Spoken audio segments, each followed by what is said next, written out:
Takes the check, he runs home as fast as he can. He's thinking, man, I gotta deposit this. I'm just gonna take a picture. And he stopped himself. And he thought, you know what? The only thing worse than the year that I'm having right now would be a year from now having to explain to Warren Buffett how I lost his $500,000. I want no part of that.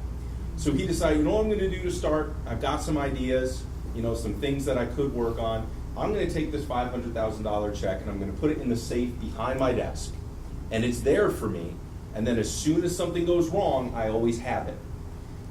So now Joe has a $500,000 check in his safe behind him. But all of a sudden, he's taking a few more risks than he wouldn't before. Now he's talking to some people that he wouldn't have talked to before. There's a list that people sometimes call, I've heard it called a no-way list. And what they'll do is there'll be a list of about 10 people where you look at the list and you know you should call them, but you're like, oh, no way. I'm totally intimidated by that person. I can't do it. And the whole idea is to try to get to those first. Well, now all of a sudden, he's calling people on this no-way list. Things are going great. And next thing you know, he turns his year completely around. He's made a huge profit. And he cannot wait to go back to that part. So a year to the day, there he is. He goes up to the bench. He can barely sit down. He's like bouncing. He's just waiting to see Warren walk up over top of the hill towards him. And there's Warren. Boom, there he is, just slowly ambling across. He stands up. He's just kind of like bouncing, can't wait to talk to him. And as Warren gets closer, he notices something very strange behind him. He notices as he's getting closer, he sees a nurse in full garb sprinting in their direction. So, thinking that some sort of accident or something happened on the other side of the hill, he starts getting concerned. He starts walking towards Warren. Before he can get to Warren, the nurse jumps on Warren and hugs him. And she looks at Joe and says, oh, thank goodness you found him. Clarence has been escaping for over a year now and telling people that he's Warren Buffett.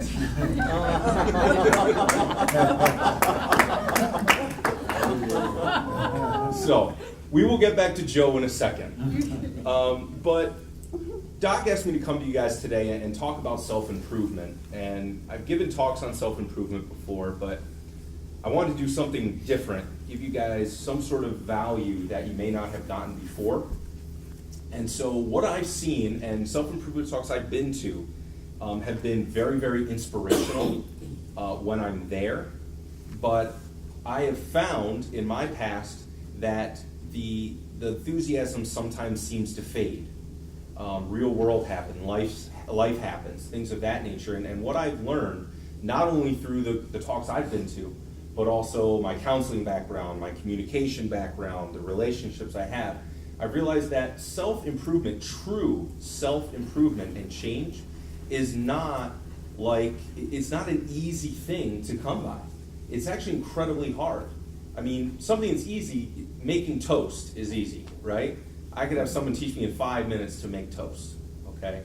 Boiling an egg is easy. Changing yourself, actual human behavior change, is much more akin to losing weight or quitting smoking, okay? There's lots of people who say it's really easy to do. I see commercials all the time for weight loss. Oh, all those other plans won't work. Mine does because it's easy. You have to do barely any work. Don't worry about it. We'll simplify the whole process for you. I mean, you don't even have to exercise. You don't have to do anything, and it's going to work. And you hear it, and you're inspired for a minute, and then you do the program, and what happens?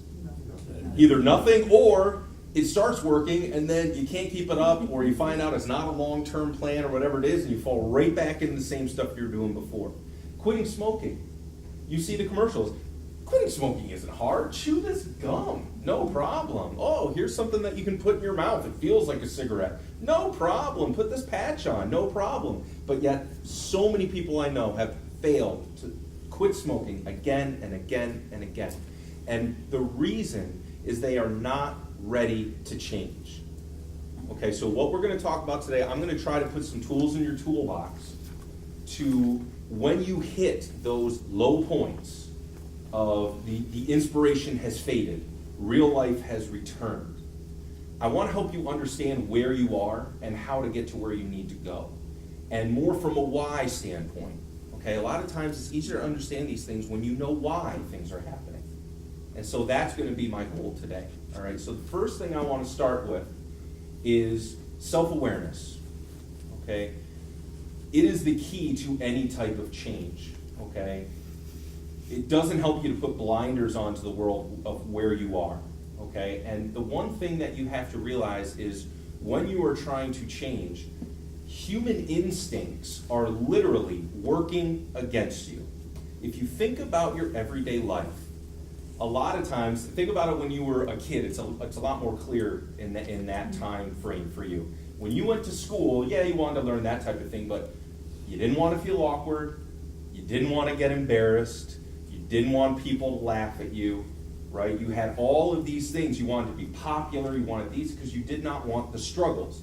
And this is the human condition. This is what we are striving for. We are trying to avoid awkward situations. We are trying to avoid failure. Okay? Now, here's the interesting part. We all know in this room that those are imperative things you have to go through in order to be successful. But a lot of times people don't consider the fact that, like, well, wait a minute, my genetic makeup is fighting this. Okay? So you are trying to make step forwards, and you have something that's trying to pull you back. Not because human beings are deficient, but it's a defense mechanism. Your body, yourself is trying to protect yourself from getting hurt, from failing, from those unpleasant feelings that you have in the moment. Okay? And so what you need to realize when you are a self-aware person is when these things are occurring and why. And realize it's not your fault. Okay? This is the point of trying to go through change. So when you hit those down moments, you're going to leave here tonight and hopefully you feel great. You've got some good ideas. You're going to add some books to your library that we had talked about before. You're going to create. You're going to make value for other people. You're going to do all of those things. But I will cut you in on a little secret. Something unexpected is going to happen at some point. I don't know if it's going to be when you get home, 2 weeks from now, 2 months from now, but something is going to derail you. Something. I don't know what it is. But all of a sudden, you're going to have to start fighting those, I just don't have time to do that today. You know what? I know I was going to read that book, but I've got all this stuff. The kids have this. I got to coach their soccer team now because their coach quit. Whatever it may be. But the point is, you can't fix that until you become aware of that is exactly what is happening. Okay? It is yourself trying to protect what is important to you in that moment.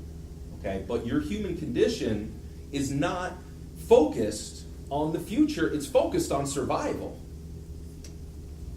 So it's tied to, all the way back to that fight or flight response that you hear so much about, nature versus all that stuff. It's all rooted in that.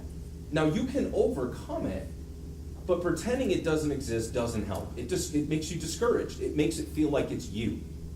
This is me as an individual. This is me, Jim, not accomplishing my goals because I'm not good. Okay? We're going to get into attitude in a little bit. Okay?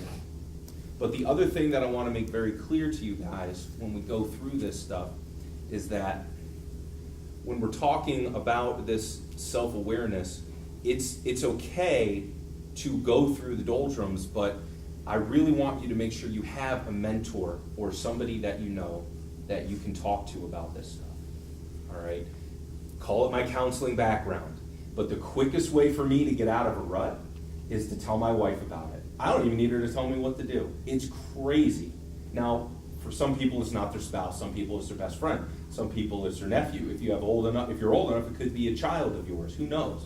But for some reason, I'll tell you this story. I remember when I was first out of school, I was getting into the business world, but I was also doing volunteer work. And so I was volunteering at a summer school, and nobody wanted to do the dirty work, the administrative work, the registering for classes, all that stuff. So I just got in there, I got my hands dirty.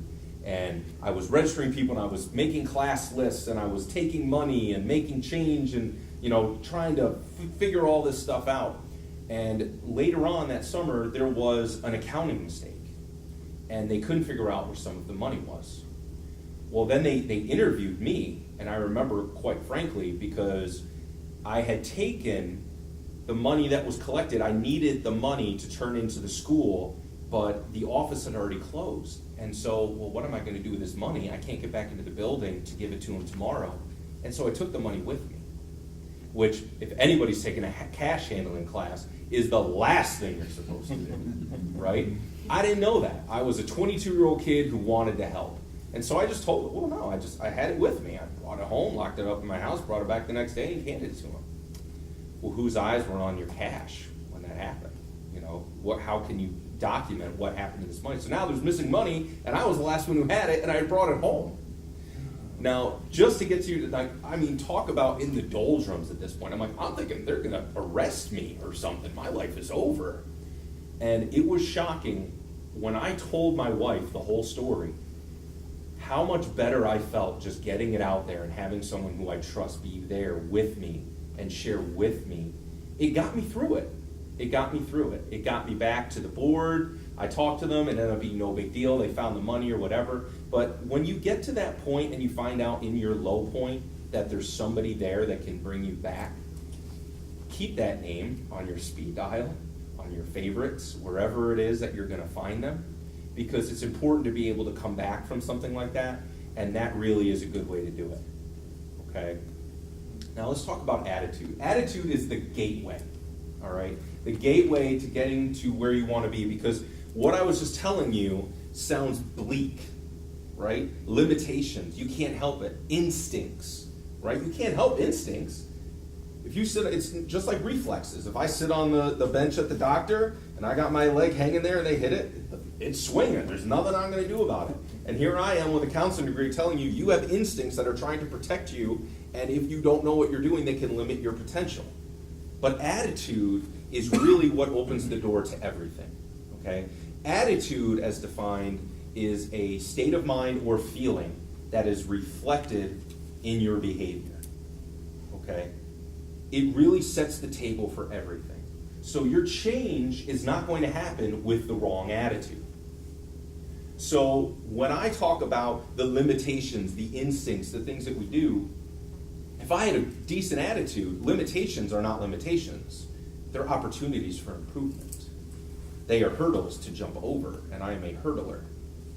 That is the type of attitude that we're talking about, okay? Research shows us again and again that, people with great attitudes succeed a lot more than people with poor attitudes, okay? Now, again, very intuitive, right? We probably all could have figured that out.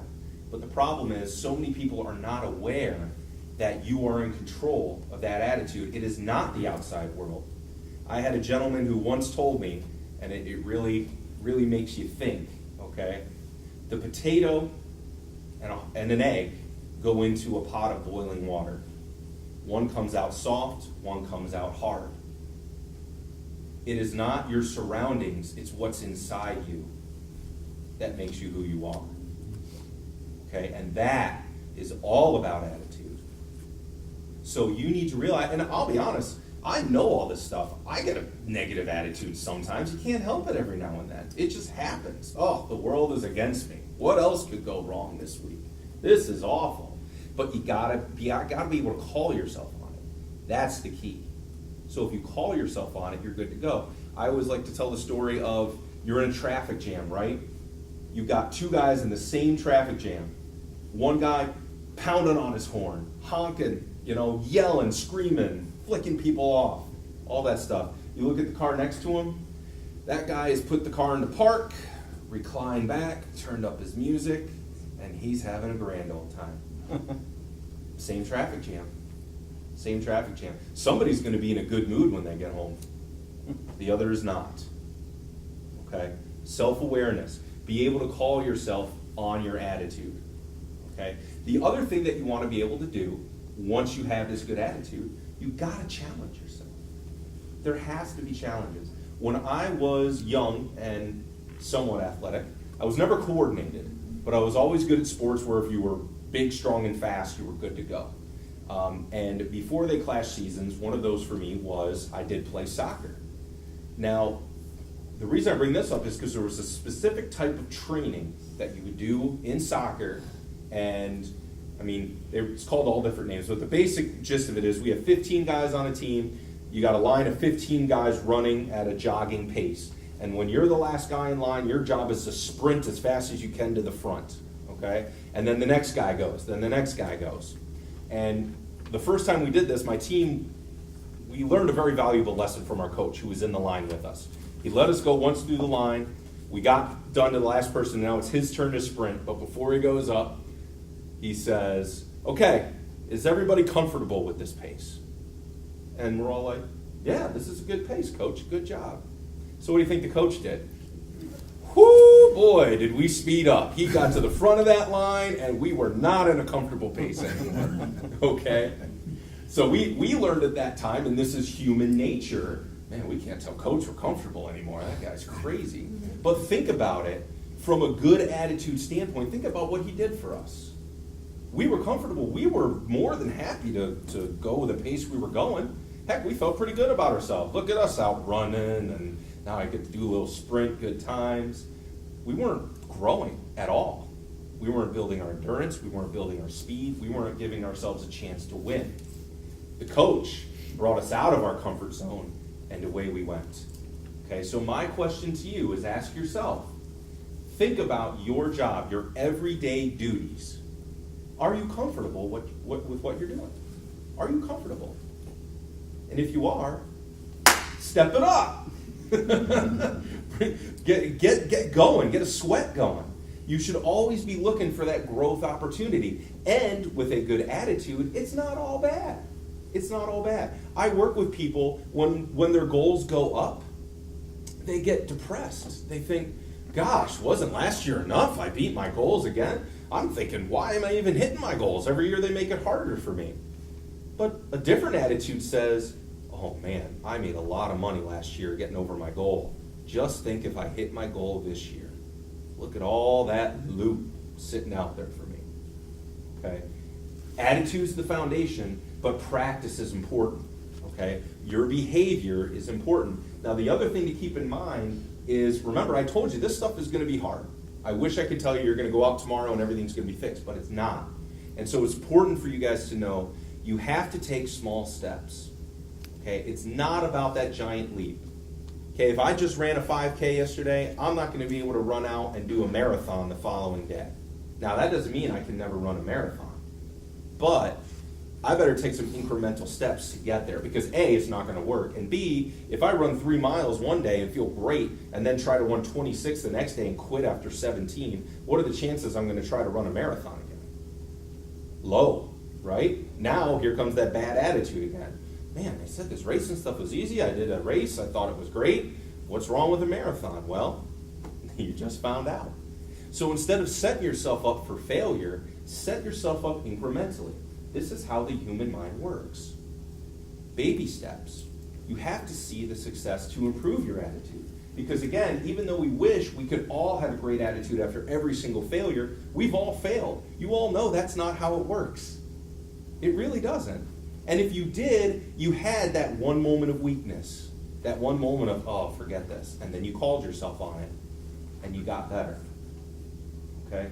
The other thing that I want you to focus on, too, is realize that there's one more growth, opportunity for growth that you want to focus on. And it has to do with working with other people. And I definitely want to touch on this because it's something we all deal with every day. And this is called the fundamental attribution error. Every single one of us deals with it and can really hurt our attitude and help us with working with others. Okay? The fundamental attribution error states that instinctually, human beings, if a positive outcome happens for them, they will automatically attribute it to internal sources. I just aced my math test.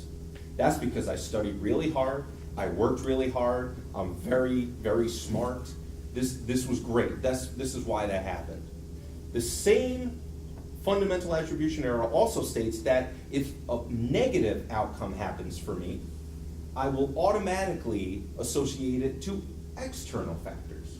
So if I failed the same math test, well, I barely got any sleep. My baby brother was crying all night. God, the teacher doesn't know what they're doing. How am I supposed to pass the test with a teacher who doesn't know how to teach? Again, instinctual. It happens right away. The interesting part and how it affects you and other people is it's flipped when you're looking at other people. The fundamental attribution error states that your initial reaction to somebody else who has a positive outcome, you will associate it to external factors. Well, geez, if I could get lucky enough as that guy, he's got the best territory. Of course he's got the most sales. I mean, duh, right? On the other hand, if that same person has a negative outcome, you will automatically associate it to internal factors. Well, geez, if Joe would have worked as hard as I have, maybe if he wouldn't have been so lazy, he would have had better results. Now again, these are things that are going to creep up. I can name you probably 3 times today I did the same thing. We can't help it, but you have to be able to call it out. If you can't call it out, you're going to shut down relationships and connections that you absolutely need to have, especially in your guys' business. You're not just trying to sell, you're trying to grow. And if you are shutting down every single prospect because you see every single flaw, A, it's human nature, sorry you're a human, but B, you're really limiting your opportunities. You can call this stuff out pretty quickly once you get used to it. It takes practice, but it's good to know it's there. It's good to know it's there because when it happens, it really comes across. I used an example once when I was talking with Richard that, if he's driving and, he cuts me off and flies through traffic, I automatically assume he is a jerk. He is inconsiderate. He has no idea how to drive, and he doesn't care about the safety of other people on the road, and that's what Richard is. Now, if I'm flying through traffic and cutting people off, well, I'm late. My kid is sick. My this and that, right? I'm a noble person. This is not me. I don't drive like this. I'm sure everyone around me understands. No, they don't. They think you're a jerk, just like you think that they are. So little things like this is a perfect way to practice finding this behavior in your own days and just pointing it out, laughing at it. One of my favorite definitions for attitude is facing adversity and laughing in its face. That's a great way to define a good attitude. Here's adversity right here. Just laugh right in its face. It's a great way to go through life. Now, you do have something that's going for you that I want to make sure that I touch on. Every single person in this room has power. Okay? Whether you want it or not, you got it. Okay? It's just part of psychology. There's 3 main types of power that I'm going to focus on today. Okay? There's legitimate, there's expert, there's referent.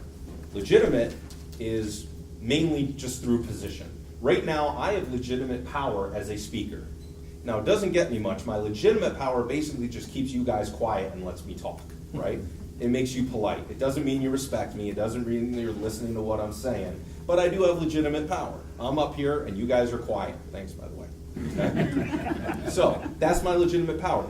Expert power is a little bit harder to earn. It means I'm an expert in my field. And I can display that to other people. So now you're at least thinking to yourself, well, he does seem to know what he's talking about, I guess. It says here he has a degree. Okay, So now it's a little bit more than just the guy in the front of the room, okay?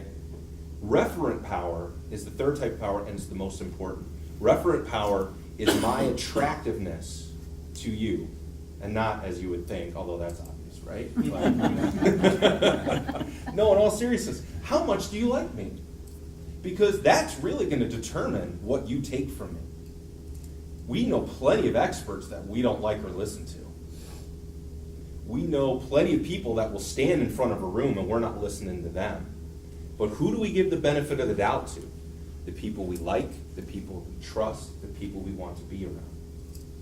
So as you are growing, it's very important you keep in touch with this referent power. Remember, you have it. It's there. The problem is referent power can be negative too. You can spin it the other way. And now you can't earn that back. You are now unlikable in that person's eyes. You've lost their trust. You've lost their admiration. You've lost the ability to get through to that person. Okay, so it's important. Focus on that referent power. Know it's there and be proud of it when you've got it. All right. So how much time do I have here?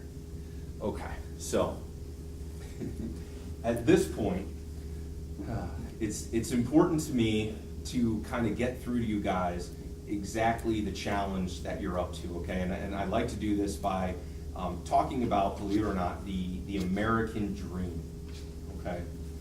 Think about what the American dream is, okay? We all want it, right?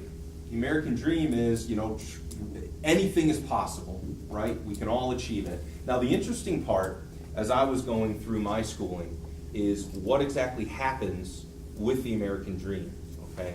And how it is portrayed by others, and who actually goes after it, and who gets it. And the interesting part about the American dream is the people who really chase it nowadays, they're not American. Now, when I say chase it, I mean, like, doesn't matter what they have to do, right? Like, scrape the clothes off their body, going after it as hard as they possibly can. And the reason is because they don't associate themselves with it. They are not American. They want it. They need to have it. And to me, and I can speak from this for my generation too, the American dream, while it's not promised to me, I am on an undue amount of pressure because I am American. So if this person who did not come up with the same advantages that I have can achieve the American dream, but I am not getting there as quickly as I am, what does that say about me? Attitude, down, right? All of a sudden this despair can come in. Things of this nature can really affect us. And sometimes it's not as big as the American dream. Sometimes it's just being the best in your class, right? Maybe when you were in school, the first day of class, you had the best score on a test. Well, maybe that was just a subject area, but that's not how it works, right? If you come in and you're ahead to start with and you don't end at the top, attitude, morale, everything going down. Man, I had it all working for me. What happened? Okay? Again, human nature working against us. It's important for me to point out that the American dream is under the same classification of the other goals that we have at this point. Our human nature makes it very hard to achieve that goal. The American dream is getting out there. It's getting your hands dirty. It's failing over and over again, learning from those failures, getting up after you fall down. But yet here you are, your instincts are dragging you back down again. You are inherently destined to fail. We are lucky as humans that you have to be able to tap into that energy and understand what the attitude can do for you, and we can overcome that. The problem is there's a very different definition between can and will. We all can do it, absolutely. The problem is that many people think it should be easier than it really is, and it's not. And because of the attitude problems that we can suffer because of our instincts, we think we internalize it, right? It's something that we can't really handle, okay? But what we have to fight through at this point is with a better attitude. If you look at it from a number standpoint, okay, when I look at my sales, the way that I kind of get through my day is in the insurance industry. How many insurance commercials do you guys see on TV? Let me put it this, yeah, do you see any commercials that aren't insurance commercials at this point? I mean, seriously, some of my most favorite commercials are my competitors' commercials. You know what I mean? Like, it's everywhere. I have competitors everywhere. If I am converting 20% of my leads, I am leading my district. Hey, I don't really care if you're good at this or not. The bottom line is, if you visit 30 houses, you're going to get a yes. So visit 60 a day, you'll get 2 yeses. We'll pay you this amount, right? That sounds good to me, right? I'm all about it. But what derails you from that? You know the numbers. You know the knowledge. You've heard this 1,000 times. You've got a library at home. You've read the book 3 times. But the problem is your human nature keeps getting in the way. The no's come, and you know you shouldn't care, but you do. But you do. But that doesn't make you a poor business person. It doesn't make you someone who's not going to succeed. It makes you a human being. That's it. That's what we are. But with the great challenges that we face, we also have far more possibilities than any other species on the planet because of our ability to reason and think and dream and dream and dream. With no dream, there is no success. But remember, and I don't want to be redundant because we've had a lot of good speakers here today, but remember, a dream is just one part of it. You've got to plan, incremental steps, write this stuff down, like Richard said. Have something. You know what I used to tell kids when I was in education? There is a gentleman who educators hold up on a high pedestal, and they should, and I wish more people did. We just call it B.F. Skinner, okay? His principle is basically you are in control of everything. It's very empowering, okay? I won't get into the details of the theory, but here's the bottom line. What I used to do with my students was at the end of a day, my students that were struggling, I would bring them in at the end of every day. 5 minutes left in class, hey, send me Joey down from the office, send him down to me. And I would ask Joey point blank, Joey, name me 3 things that you did today that are going to get you to where you want to go. We had already established goals at the beginning of the year. I want to be on honor roll. I want to do this. I want to do that. What did you do today to get you there? Write them down. Not an idea, I thought about working out today. That's going to get me there at some point. No, what did you do?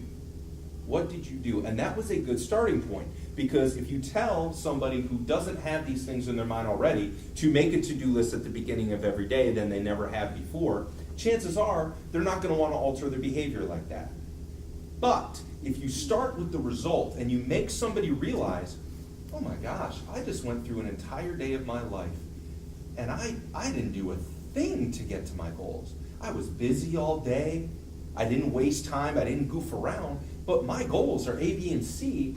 I have nothing to put down that actually is going to get me to those goals.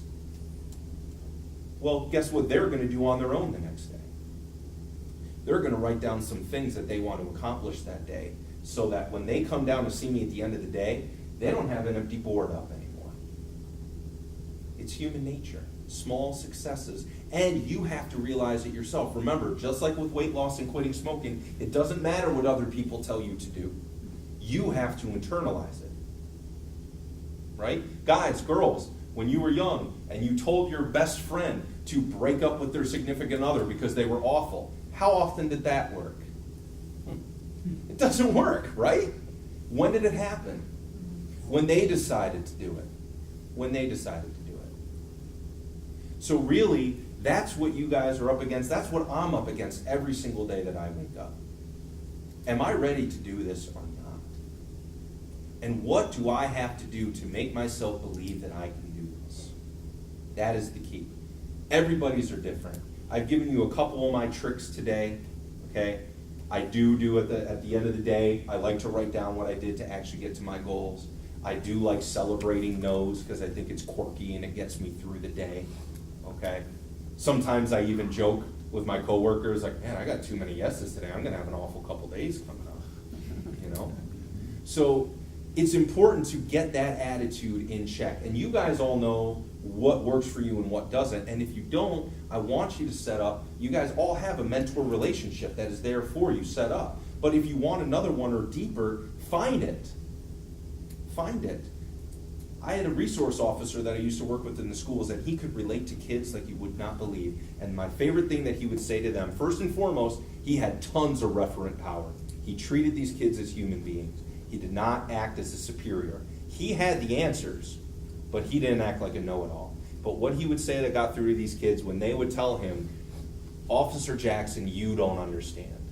He would say to them, look, I've been your age before, but you've never been my age before. Okay, and that was a message to those kids. I've been through what you've been through, so don't tell me I don't understand. Now, I might not understand the specifics, but you best believe I'm going to give you the best information that I have. Okay? When you have a mentor, think of a mentor that is above you, someone that you want to be. We talked about being in the good company with people, right? Not just equals, people that you want to be. You want their success. You want to emulate them.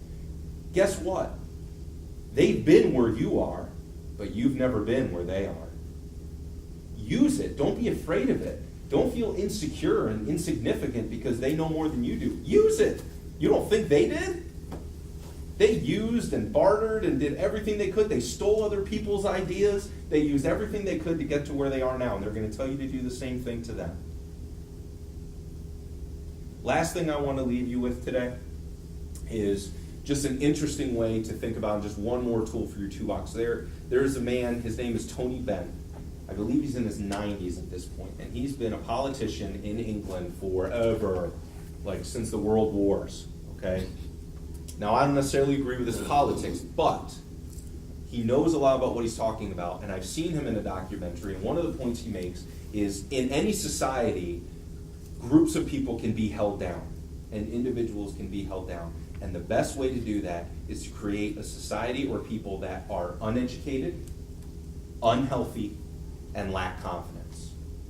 Those three ingredients lead to despair, discouragement, and helplessness. And those people don't turn within to find their solutions. They turn to others. So one thing I'd like to leave you with today is don't be those three things. Educate yourself. Stay healthy, right? It sounds cliche, but everything you put in your body, everything you do, you only have one body to live, right? Your brain functions with the fuel you give it. Be healthy. And the last thing I want to leave you with is be confident. If you're educated and you're healthy and you're worthwhile and you have goals and you're helping society, there's no reason not to be confident. And being confident in your ability to diagnose your problems and come to the end, it's not going to be quick. I promise it will not be quick. But I also promise if you put the work in, you're going to like the results. And I really appreciate your guys' time today. Thank you.